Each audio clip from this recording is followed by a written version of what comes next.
एक विचारायचं आहे. विचारा की मग. आमच्या येथे स्वयंपाक करताना किंवा इतर काम करताना डोक्यावर पदर लागतो. तुम्ही आजीच्या डोक्यावर पदर द्या. हो हो, मी तुला नीट समजावून सांगे ना.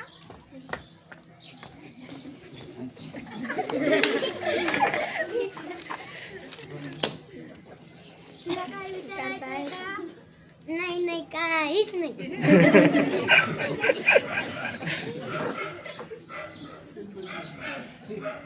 आम्हाला मुलगी पसंत आहे. पाहुणं, मग मुलाला मुलगी पसंत आहे म्हटल्यावर आपण काही घेण्या देण्याचं बोलूया.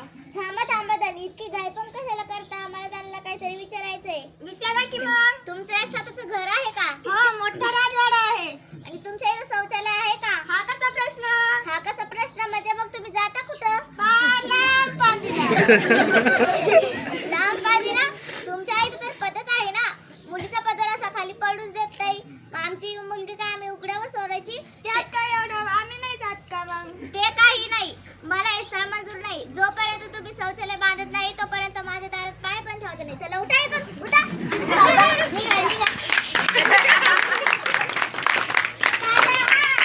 आई बाबा आले. आई, वहिनी पसंत आली का?